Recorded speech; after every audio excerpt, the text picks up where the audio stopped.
નમસ્કાર મિત્રો, આ આજની વાર્તા છે જેનું નામ છે વૃદ્ધાવસ્થાની વેદના. એટલા માટે તમને વિનંતી કરીશ કે આ કહાનીને અંત સુધી ધ્યાનથી સાંભળજો.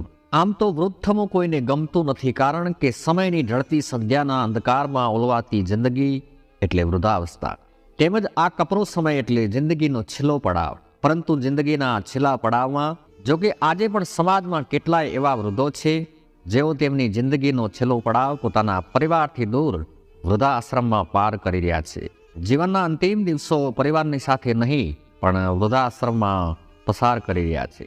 તેમના પુત્ર અને પુત્રવધુ વચ્ચેના રોજના ઝઘડાથી કંટાળીને ભગવાનદાસ તેમના રૂમમાં ગયા અને તેમની બેગ બહાર કાઢવા લાગ્યા. તેમણે પોતાના કપડાની જોડી બેગમાં મૂકી અને દુઃખી હૃદયે તેમની પત્નીની તસવીર ઉપાડી મનમાં કહેવા લાગ્યા કે આપણે આપણા એકમાત્ર વાલા દીકરાને કેટલા પ્રેમ ને કાળજીથી ઉછેર્યો છે. આટલું કહેતા કહેતા તે રડવા લાગ્યા. પણ પછી તેમને વિચાર આવ્યો કે ના, કમજોર થવાનો સમય નથી. આંખમાંથી આંસુ લૂછતા તેમણે પોતાની બેગમાં પત્નીનો ફોટો મૂક્યો અને વૃદ્ધાશ્રમમાં રહેતા તેમના એક મિત્રને ફોન લગાવ્યો. તેમણે ભારે હૈયે કહ્યું કે હવે તે પણ વૃદ્ધાશ્રમમાં રહેવા આવે છે. ભગવાનદાસની આ વાત સાંભળીને તેમના મિત્ર વિષ્ણુપ્રસાદ સ્તબ્ધ થઈ ગયા. ભગવાનદાસે માત્ર એટલું જ કહ્યું કે હું રોજબરોજના વિવાદ કજિયા કંકાસથી કંટાળી ગયો છું અને એક જ કલાકમાં તમારી પાસે પહોંચું છું. જ્યારે તેઓ તેમની બેગ લઈને ઘરેથી નીકળ્યા ત્યારે તેમણે જોયું કે તેમનો દીકરો વિપુલ ને પુત્રવધુ તેમના રૂમમાં બેસીને ચા નાસ્તાનો આનંદ માણી રહ્યા હતા. પરંતુ બંનેમાંથી કોઈએ પૂછ્યું ન હતું કે તેઓ આ બેગ લઈને ક્યાં જઈ રહ્યા છે. ન તો કોઈએ તેમને રોકવાનો પ્રયાસ કર્યો અને અંતે અપમાનજનક જીવનથી પરેશાન ભગવાનદાસ વૃદ્ધાશ્રમમાં પહોંચ્યા. થોડા જ સમયમાં તેમણે વૃદ્ધાશ્રમમાં ઘણા મિત્રો બનાવી લીધા. તે દરેક સાથે તેમની સુખાકારી શેર કરતા હતા, તેમની સાથે વાતો કરતા હતા અને દરરોજ સવારે દરેકની સાથે કસરત પણ કરવા જતા. ધીમે ધીમે ભગવાનદાસને આશ્રમમાં સારું લાગવા માંડ્યું. ઘર કરતાં વૃદ્ધાશ્રમ તેમને વધુ આરામ આપતું હતું. બધા એક સાથે ભોજન લેતા, પરંતુ ભગવાનદાસનું હૃદય ઘરના રોજ રોજના ઝઘડાને કારણે વિખરાઈ ચૂક્યું હતું. હંમેશા તેમની પત્ની સુધાની તસવીર સાથે વાતો કરતા અને કહેતા કે તું તો મને છોડીને ચાલી ગઈ, પરંતુ આપણા એકના એક પુત્રએ પણ મને સાથ ના આપ્યો, જેના માટે મેં એક વખત મારો પરસેવો પાણીની જેમ વહાવી દીધો હતો. એ પુત્ર આજે એક લોટો ભરીને પાણી પાવામાં પણ મને શરમ અનુભવે છે. એક દિવસ ભગવાનદાસ વૃદ્ધાશ્રમના આંગણામાં ટહેલતા હતા ત્યારે વૃદ્ધાશ્રમની બહાર એક કાર આવી અને ઊભી રહી અને વૃદ્ધાશ્રમના તમામ લોકો એ કાર તરફ જોવા લાગ્યા અને વિચારવા લાગ્યા કે આજે ફરી કોઈ કમનસીબ વૃદ્ધ આ વૃદ્ધાશ્રમમાં આવ્યું લાગે છે. કોણ જાણે તેણે પોતાના સંતાનોને ભણાવી ગણાવીને ઉછેરવામાં કેટલી મહેનત કરી હશે. આજે ફરી દુઃખી પીડિત વ્યક્તિ આંખોમાં આંસુ સાથે આ આશ્રમના આંગણે પ્રવેશ કરશે. એક યુવાન કારમાંથી બહાર આવ્યો અને પછી એક મહિલા, જે કદાચ તેની માં હતી, તેનો હાથ પકડીને તે મહિલાને કારમાંથી ઉતારી રહ્યો હતો. તે મહિલાની ઉંમર લગભગ 65 વર્ષની આસપાસ છે. તેના માથા પરના પલ્લુના કારણે તેનો ચહેરો બરાબર દેખાતો ન હતો. થોડીવાર પછી કારમાંથી લગભગ 30-35 વર્ષની અન્ય એક મહિલા બહાર નીકળી, જેની હાથમાં બેગ હતી. મહિલાએ બેગ વૃદ્ધ મહિલાને આપી અને પછી તેણીએ તેની સાથે વાત કરવાનું શરૂ કર્યું. વૃદ્ધ મહિલા ચૂપચાપ મહિલાની વાત સાંભળી રહી હતી. પછી બંને ગાડીમાં બેસી અને એ ચાલ્યા ગયા અને વૃદ્ધ મહિલા વૃદ્ધાશ્રમની બહાર થોડીવાર એમ જ ઊભી રહી અને પછી ભારે હૈયે પોતાના આંસુ લૂછતી વૃદ્ધાશ્રમમાં આવી. ભગવાનદાસ પર નજર પડતા તેણે પલ્લુ વડે પોતાનું મોઢું છુપાવવાનો પ્રયાસ કર્યો અને પછી કંઈ બોલ્યા વગર તે મહિલા વિભાગ તરફ ચાલી ગઈ. ત્યારે ભગવાનદાસની સાથે ઉભેલા એક વૃદ્ધે કહ્યું, આજે ફરી એક માના સપના ચકનાચૂર થઈ ગયા. ભગવાનદાસ આ સ્ત્રીના ચહેરાને વારંવાર જોતા રહ્યા. તેમને લાગ્યું કે તે સ્ત્રીને ઓળખે છે, પરંતુ તે સંપૂર્ણપણે સમજી શક્યા નહીં કે તે કોણ છે.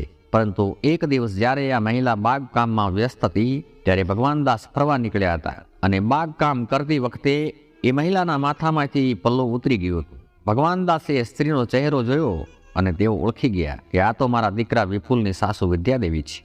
અને ભગવાનદાસના પગ નીચેથી જમીન સરકી ગઈ. ન જાણે કેટલાય સવાલો તેમના મનમાં ઘેરાઈ ગયા. તે જ સમયે તેમનો એક મિત્ર પણ તેમની પાસે આવ્યો અને કહ્યું કે ખાવાનો સમય થઈ ગયો છે, તમે ક્યાં ફરો છો અને આટલા ચૂપ કેમ છો? નાસ્તા વિભાગમાં બધા હાજર હતા પણ તમે ત્યાં નહોતા, એટલે હું તમને બોલાવવા માટે આવ્યો છું. શું વાત છે, કોઈ સમસ્યા છે?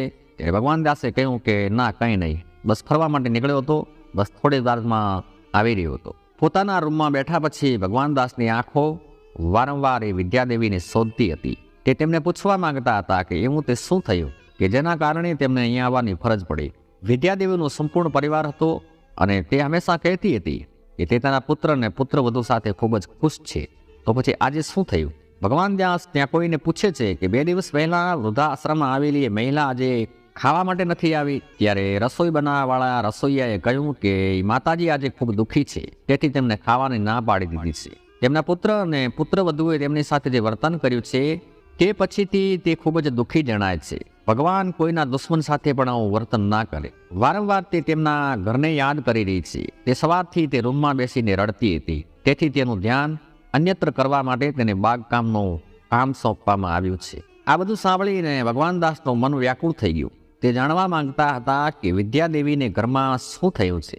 તેથી થોડીવાર પછી તે વિદ્યાદેવી પાસે ગયા અને ભગવાન દાસને પોતાની સામે ઉભેલા જોઈ અને વિદ્યાજી થોડી ચિંતિત થઈ ગઈ. ત્યારે ભગવાન દાસે કહ્યું, હું જાણું છું કે તમે મને ઓળખી લીધો છે અને હું પણ એ જાણવા માંગુ છું કે એવું તે શું થયું કે તમારે અહીં વૃદ્ધાશ્રમમાં આવવાની ફરજ પડી. વિદ્યાજી કંઈ બોલ્યા નહીં, પણ તેમની આંખો આંસુઓથી ભરાઈ ગઈ. આ જોઈને ભગવાન દાસ વધુ વ્યથિત થઈ ગયા. તેમનું હૃદય જોર જોરથી બૂમો પાડીને આ દુનિયાને પૂછવા લાગ્યું કે વૃદ્ધ મા બાપને વૃદ્ધાવસ્થામાં જૂની વસ્તુઓની જેમ કેમ ફેંકી દેવામાં આવે છે? માતા પિતાનું કોઈ સ્વાભિમાન નથી? બડબડતા તે ત્યાંથી ચાલ્યા ગયા અને અચાનક તેમનો પગ પલંગની સાથે અથડાયો અને તે પડતા પડતા બચી ગયા. તે એક ઝાડને પકડવામાં સફળ રહ્યા. ત્યારે ત્યાંથી પસાર થતો વૃદ્ધાશ્રમનો એક કર્મચારી કહે છે કે બાપા, તમે ઠીક છો? ક્યાં કોઈ ઈજા તો નથી થઈ ને? તમારો પગ બતાવો. જો કોઈ ઈજા થઈ હોય તો હું પાટો બાંધી દઈશ. ભગવાન દાસે કહ્યું, અરે ના, કોઈ ઈજા નથી થઈ. આટલું કહીને ભગવાન દાસ બેચ પર બેસી ગયા અને થોડા મહિના પહેલા બનેલી એક ઘટનાને યાદ કરવા લાગ્યા. જ્યારે તે લપસીને બાથરૂમમાં પડી ગયા હતા અને તેમના પગમાં ગંભીર ઈજા થઈ હતી. ઈજા થઈ એ જોયા પછી પણ પુત્રવધુએ તેની અવગણના કરી અને પોતાના કામમાં વ્યસ્ત થઈ ગઈ. અને તેમનો દીકરો આવીને બોલ્યો, શું તમે કામ સંભાળીને નથી કરી શકતા? મને સમજાતું નથી કે તમે આટલી ઉતાવળમાં કેમ રહો છો? કોઈ પણ કામ યોગ્ય રીતે કેમ કરી શકતા નથી? તમે લગાડી બેસો છો અને અમારા કામમાં વધારો કરતા રહો છો. જો કોઈ કામ કરવાનું મન ના હોય તો ના કરો. તમે તમારા રૂમમાં આરામથી બેસી રહો. તમે આખો દિવસ અહીં તહીં ભટકતા રહો છો. દીકરાનું આવું વર્તન જોઈ ભગવાન દાસ ખૂબ જ દુઃખી થઈ ગયા હતા કે દીકરાએ મને વાગ્યું છે કે નહીં તે પૂછવાના બદલે ઉલટા મારી ઉપર ભડકી ઉઠ્યો. એક દિવસ જ્યારે ભગવાન દાસના ચશ્મા તૂટી ગયા હતા ત્યારે તેમણે પુત્રને કહ્યું કે બેટા, કૃપા કરીને આ મારા ચશ્મા ઠીક કરાવ્યા, તૂટી ગયા છે, હું બરાબર જોઈ શકતો નથી. આટલું સાંભળીને પુત્રવધુએ જોરથી બૂમ પાડી કે તે ખાટલા પર બેસીને જ પોતાનો ખર્ચો વધારતા રહે છે. તેમને બીજો કોઈ ધંધો નથી. આખો દિવસ બાળકો જેવું વર્તન કરે છે. કોણ જાણે કેટલી વાર ભગવાન દાસનું તેમના પુત્ર અને પુત્રવધુ દ્વારા અપમાન થયું હતું. પોતાના ભૂતકાળને યાદ કરીને ભગવાન દાસ હજુ પણ પોતાના વિચારોમાં ખોવાયેલા હતા. ત્યારે સામેથી તેમના વડીલ મિત્ર મણિલાલજી આવતા દેખાયા. મણિલાલજીના ચહેરા પર સ્મિત હતું. એમને જોઈને ભગવાન દાસે પૂછ્યું, શું વાત છે મણિલાલ? તમે આજે આટલા બધા ખુશ કેમ દેખાઈ રહ્યા છો? ત્યારે મણિલાલજી બોલ્યા, આજે મારા પુત્રનો જન્મદિવસ છે. તેનો મને ફોન આવ્યો હતો કે આજે મને મળવા માટે આવવાનો છે, તેથી હું ખુશ છું. આજે હું ઘણા સમય પછી તેનો ચહેરો જોઈશ. મણિલાલજીની વાત સાંભળીને ભગવાન દાસ થોડા ચિંતિત થઈ ગયા અને તેમના મિત્રને કહ્યું કે જે દીકરો તમને આ હાલતમાં છોડી ગયો તે તમને વૃદ્ધા આશ્રમમાં મૂકી ગયો. વર્ષમાં એક વખત તમને મળવા આવશે. તમે તે પુત્ર માટે ખુશ છો?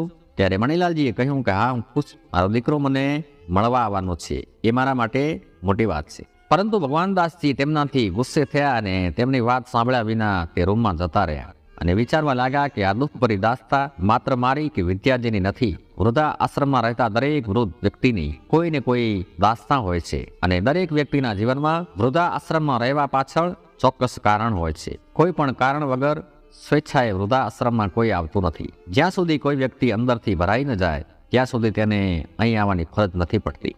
એક દિવસ ભગવાન દાસ પોતાના રૂમમાં બેસી અને કવિતા લખી રહ્યા હતા. તે જ સમયે વૃદ્ધાશ્રમના એક કર્મચારી તેમની પાસે આવ્યા અને તેમને બોલાવ્યા. તે જ ક્ષણે ભગવાન દાસે કવિતા લખેલ કાગળ ફાડી અને પોતાના ખિસ્સામાં મૂકી દીધો અને પોતાના આંસુ છુપાવીને કહ્યું, બોલો ભાઈ. પછી કર્મચારી કહ્યું, ભગવાન દાસજી, તમારા પુત્ર અને વહુ આવ્યા છે, તમને મળવા માટે આવ્યા છે. તમારો પુત્ર પણ તેમની સાથે છે. આટલું સાંભળીને ભગવાન દાસને આશ્ચર્ય થયું. તેમના ચહેરા પર નફરતના ભાવ પણ જોવા મળ્યા અને વિચારવા લાગ્યા કે આજે મારા દીકરાએ મને યાદ કેવી રીતે કર્યો. ભગવાન દાસજી જ્યારે બહાર ગયા ત્યારે તેમનો 5 વર્ષનો પૌત્ર મોનુ તરત જ દાદુ દાદુ કહેતો તેમની તરફ દોડ્યો અને તેમના પગે વળગી પડ્યો. ભગવાન દાસની આંખમાં આંસુ આવી ગયા. ત્યાર સુધી તેઓ કોઈને કોઈ રીતે વૃદ્ધા આશ્રમમાં જીવન વિતાવી રહ્યા હતા, પરંતુ પૌત્રને જોતાં તેમનું હૃદય નબળું પડવા લાગ્યું. પણ પછી અચાનક એમના મનમાં વિચાર આવ્યો કે મારે હવે મારા નિર્ણય પર અડગ રહેવાનો આ સમય છે. આટલું વિચારીને તેમણે પોતાના પુત્ર તરફ ગુસ્સાથી જોયું અને કહ્યું, તું અહીં શું કામ આવ્યો છે? ચાલ્યો જા, અહીં મને મળવા આવવાની કોઈ જરૂર નથી. હું અહીં ખૂબ જ ખુશ છું અને મારું જીવન આરામથી જીવી રહ્યો છું. ઓછામાં ઓછું અહીં મારી સાથે હસી અને વાતો કરવા માટે કોઈ તો છે. ત્યારે તેમનો દીકરો કહેવા લાગ્યો કે પિતાજી, હકીકત એ છે કે આજે મોનુનો જન્મદિવસ છે અને અમે ઘરે પાર્ટીનું આયોજન કર્યું છે. મોનુ ઈચ્છે છે કે તમે પણ તેના જન્મદિવસ પર હાજર રહો. તમે આવશો તો તમારા પુત્રને બહુ ગમશે. ત્યારે ભગવાન દાસે કહ્યું, મેં તે ઘર છોડી દીધું છે અને હવે મારે ત્યાં ફરી જવું નથી. ત્યારે તેમના પુત્રએ ફરી કહ્યું, પિતાજી તમે ઘરે આવો, પાર્ટીમાં તમારા જૂના મિત્રો પણ આવી રહ્યા છે. મેં તેમને પણ આમંત્રિત કર્યા છે. બધા પાડોશીઓ અને સગા સંબંધીઓ પણ આવશે. જ્યારે આ બધા આવીને તમારા વિશે પૂછશે ત્યારે અમે શું જવાબ આપીશું? ત્યારે ભગવાન દાસે કહ્યું કે મને વાત હવે સમજાણી. આજે તું તારા પુત્રના જન્મદિવસે નિમિત્તે બોલાવવા માટે નહીં, પણ તારી ઇજ્જત બચાવવા માટે આવ્યો છે. બધા સગાવાલા આવીને પૂછશે કે તમારા પિતાજી ક્યાં છે, તો શું જવાબ આપશો? તેથી જ તમે બંને મને બોલાવવા આવ્યા છો. ભગવાન દાસ ગુસ્સે થઈને બોલ્યા કે હાલ જ અહીંથી ચાલ્યા જાઓ, હું ક્યાંય નથી આવવાનો. તમે લોકો કેટલા સ્વાર્થી બની ગયા છો. જરૂર પડી તો આવ્યા, નહીંતર હું આટલા મહિનાઓથી અહીં વૃદ્ધાશ્રમમાં છું. હું જીવતો છું કે મરી ગયો છું તે સમાચાર લેવા એક વખત પણ ફોન નથી કર્યો. આજથી આજ મારું ઘર છે, હું મારા ઘર સિવાય ક્યાંય નહીં જાઉં. આટલું કહીને ભગવાન દાસ પોતાના રૂમ તરફ જવા લાગ્યા. પુત્ર અને પુત્રવધુએ બંને એક યોજના બનાવી કે પિતાજી આ રીતે સહમત નહીં થાય, કંઈક કરવું પડશે, તો જ આપણે તેમને ઘરે લઈ જઈ શકીશું. ને તેથી તે બંને રડતા ચહેરા સાથે ભગવાન દાસ પાસે ગયા અને વિનંતી કરવા લાગ્યા કે પિતાજી કૃપા કરી અમને માફ કરો. તમારા પૌત્રનો જન્મદિવસ છે, તમારા પૌત્રની ખુશીમાં જોડાવાનું મન તમને નથી થતું? પૌત્રનું નામ સાંભળીને ભગવાન દાસનું હૃદય પીગળવા લાગ્યું. પછી મોનુએ કહ્યું, ચાલો દાદાજી, બહુ મજા આવશે. ભગવાન દાસ તેમના પૌત્રની વાત સાંભળી અને પોતાની જાત પર કાબુ રાખી શક્યા નહીં. પરંતુ તેમના પુત્ર અને પુત્રવધુ બંનેના કુકર્મોને કારણે તેઓ ઘરે જવા માંગતા ન હતા. પણ મોનુએ ઘણો આગ્રહ કર્યો, તેથી તેઓ ઘરે જવા રાજી થઈ ગયા. પછી તેમણે કહ્યું, પણ મારી એક શરત છે, હું ઘરે આવીશ અને મોનુનો જન્મદિવસ પૂરો થતાં જ મારે વૃદ્ધાશ્રમમાં પાછા ફરવાનું છે અને તમે લોકો મને વૃદ્ધાશ્રમમાં મૂકવા આવશો. પુત્ર અને પુત્રવધુ આ માટે સંમત થાય છે. મોનુનો જન્મદિવસ ખૂબ જ ધામધૂમથી ઉજવવામાં આવે છે. બધા સંબંધીઓ અને પડોશના લોકો ખૂબ સારી રીતે મળે છે. ભગવાન દાસના જૂના મિત્રો પણ આજે તેમને ઘણા સમય પછી મળ્યા હતા. પણ ભગવાન દાસે કોઈને કંઈ કહ્યું નહીં અને તેમણે આખી પાર્ટી હસતા હસતા માણી. પણ તેમના મનમાં કેટલાક વિચારો ચાલી રહ્યા હતા કે કાલે હું મારા પુત્ર અને પુત્રવધુને જે સરપ્રાઈઝ આપવા જઈ રહ્યો છું તેની તેમણે ક્યારેય કલ્પના પણ નહીં કરી હોય. પાર્ટી પૂરી થઈ ત્યારે મોડી રાત થઈ ગઈ હતી. તેથી તે જ રાત્રિએ ભગવાન દાસજી ઘરે જ રહ્યા. જ્યારે તે પોતાના રૂમમાં સુવા ગયા ત્યારે તે તેમની પત્ની સુધાની યાદોમાં ખોવાઈ ગયા અને સૂઈ ગયા. જ્યારે સવારે જાગ્યા ત્યારે જોયું તો તેમનો દીકરો અને વહુ બંને તૈયાર ઊભા હતા. તેમના રૂમમાં આવતા જ પુત્રવધુએ કહ્યું કે પિતાજી ચાલો, તૈયાર થઈને તને વૃદ્ધાશ્રમમાં મૂકી દઈએ. પુત્રવધુના મનમાં વિચારો ચાલી રહ્યા હતા કે પિતાજી કદાચ અહીં કાયમ રહેવાનું નક્કી ન કરી લે, તેથી શક્ય તેટલી વહેલી તકે તેમને વૃદ્ધાશ્રમમાં છોડી દેવા યોગ્ય રહેશે. ભગવાન દાસ આ જોઈને આશ્ચર્યચકિત થઈ ગયા અને તેમના પુત્ર અને પુત્રવધુના ઈરાદાને સારી રીતે સમજી ગયા. તેથી તેઓ પણ ઝડપથી સ્નાન કરી અને વૃદ્ધાશ્રમ જવા કારમાં બેસી અને તૈયાર થઈ જાય છે. તેમણે જોયું કે તેમની પુત્રવધુના ચહેરા પર સંતોષભર્યું સ્મિત હતું. ભગવાન દાસ મનમાં વિચારવા લાગ્યા કે આજે હું તમને બંનેને સરપ્રાઈઝ આપીશ, એ પછી તમે વૃદ્ધાશ્રમનું નામ લેવાનું પણ ભૂલી જશો. કાર સડક પર ચાલી રહી છે. ભગવાન દાસ વિચારોમાં ખોવાયેલા છે. વિચારોમાં અને વિચારોમાં ક્યારે વૃદ્ધાશ્રમ આવી ગયો ખબર ના રહી. વૃદ્ધાશ્રમની સામે કાર ઊભી રહી કે તરત જ પુત્ર અને પુત્રવધુ કારમાંથી નીચે બહાર આવ્યા. ભગવાન દાસથી કારમાંથી બહાર આવ્યા અને અંદર જવા લાગ્યા. પણ જતી વખતે તે ઊભા રહ્યા અને પાછો વળીને જોયું અને તેમના પુત્ર અને પુત્રવધુને બોલાવ્યા અને ભગવાન દાસે કહ્યું કે થોડી વાર ઊભા રહો, રાહ જોયું, મારે તમને કોઈની સાથે પરિચય કરાવવો છે. તેમના પુત્ર અને પુત્રવધુ પણ તેમની પાછળ પાછળ ગયા. વૃદ્ધાશ્રમના આંગણે પહોંચ્યા. ભગવાન દાસે ત્યાં કામ કરતા એક વ્યક્તિને કહ્યું કે વિદ્યાજીને બોલાવી લાવો. વિદ્યાજી બહાર આવતા જ ભગવાન દાસનો પુત્ર તેમને જોઈ અને સ્તબ્ધ થઈ ગયો. અને પુત્રવધુની હાલત તો એવી હતી કે કાપો તોય પણ લોહી ન નીકળે. પુત્રવધુ દોડીને વિદ્યાજીને ગળે લગાડીને રડવા લાગી અને કહ્યું કે માં, તું અહીં શું કરે છે? તું અહીં ક્યારે આવી અને કેમ? અને તે મને જાણ પણ ન કરી. પરંતુ વિદ્યાદેવીએ તેની વાતનો જવાબ ના આપ્યો. તારે પુત્રી જયશ્રીએ કહ્યું, માં, મને લાગ્યું કે તું ભાઈ અને ભાભી સાથે છે.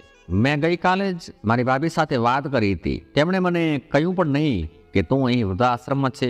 હું મારી ભાભીને તારા વિશે કેટલાય દિવસોથી પૂછતી હતી, કે હું મારી મા સાથે વાત કરવા માંગુ છું, મા ક્યાં છે?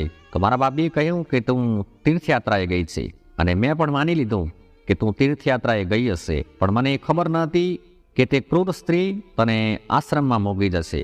દીકરીની વાત સાંભળીને વિદ્યાજી રડવા લાગ્યા અને બોલ્યા, દીકરી, તારો ભાઈ અને ભાભી ખોટું બોલે છે. તે મને 1 મહિના પહેલા આ વૃદ્ધાશ્રમમાં છોડી ગયા હતા.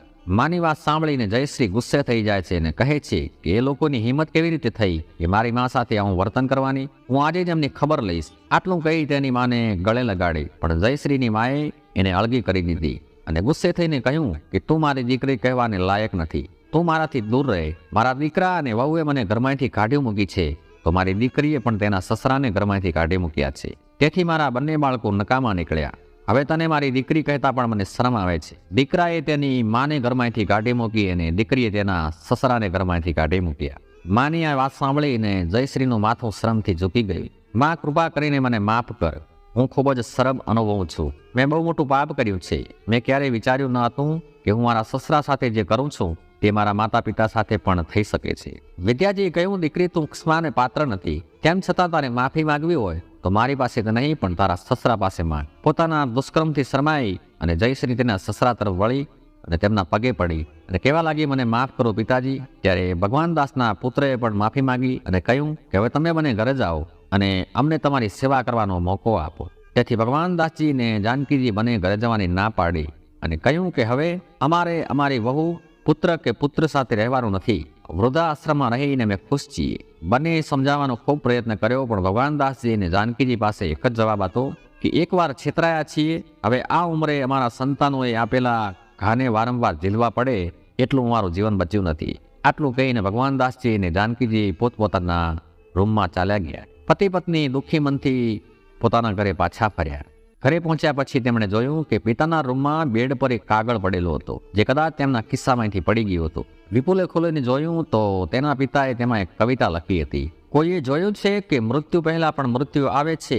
હા, મેં જોયું છે. આજે જ્યારે જીવન અંતિમ તબક્કામાં આવે છે ત્યારે મૃત્યુ પહેલા પણ મૃત્યુ આવે છે. શરીર પણ કામ કરતું નથી, માત્ર શ્વાસ આવે છે અને જાય છે. હા, મેં મૃત્યુ પહેલા પણ મૃત્યુને આવતું જોયું છે.